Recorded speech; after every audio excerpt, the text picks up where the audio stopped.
Have a look at that inside the transformer. First, looking at the primary side of the coil, the red arrows represent the magnitude of the current, so bigger arrows, bigger current. I increase the voltage, the current increases, and I get a growing magnetic field. But once the current is the same, the magnetic field is static, it stays the same. So let's look at that again. Increasing voltage, increasing current, changing magnetic field, voltage stays the same, current stays the same, magnetic field stays the same. The key thing is, the voltage is only induced in the secondary coil when the magnetic field is changing. So as long as the magnetic field is changing, we've got a voltage in the secondary coil. But once the magnetic field stays the same, there's no voltage induced. So just watch that again. Changing magnetic field, we have a voltage in the secondary, but when there's no change in magnetic field, we have no voltage. So what we actually need is an input voltage that changes constantly. And we can do this using a sine wave. As you can see, the sine wave constantly changes voltage, which constantly causes a change in magnetic field, which means we're always going to have a voltage induced on the secondary.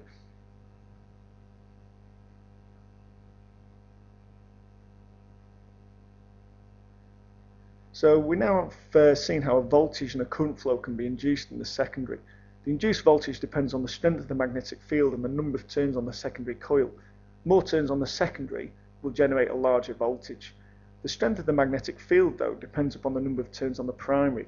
So the voltage output of a transformer depends on the relationship between the number of turns on the primary and the number of turns on the secondary. So let's now have a look at that relationship. This is the transformer formula, and it's one that you need to know. It simply tells us that if we take the ratio of the voltages, secondary divided by primary, it's the same as the ratio of the turns, secondary divided by primary. Easiest way is to go through some examples. If we take 10 turns on the primary and 10 turns on the secondary, we look at the ratio, secondary divided by primary, and it's 1. 10 divided by 10 is 1. If we put that into our formula, and then rearrange the formula, what we know is that the output voltage on the secondary is 1 times the voltage on the primary, or that actually both voltages are equal. So equal number of turns, equal voltages. 240 volts in would give us 240 volts out. 10 volts in would give us 10 volts out. If we look at a different example where we have 10 turns and 5 turns, we now have less turns on the secondary. If we take the ratio of that, 5 divided by 10 is 0.5. We put that into our formula, rearrange it, and this tells us that the voltage on the secondary, the output, is half of the voltage on the primary. In other words, the voltage has stepped down. It's a step down transformer. We have half the turns on the secondary, so we have half the voltage on the secondary. You can probably guess what happens when it's the other way around.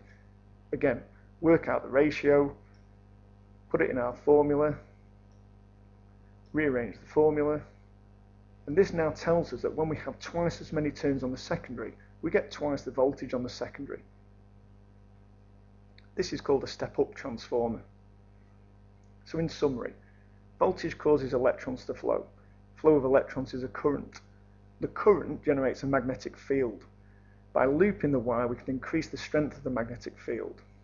The magnetic field passes easily through iron, and changing magnetic field induces a current in a conductor. Therefore, transformers have to use alternating currents. They will not work if you just connect them to a battery. The output voltage is equal to the ratio of the number of turns multiplied by the input voltage, or in other words, the ratio of the primary and secondary voltages is the same as the ratio of the primary and secondary coils.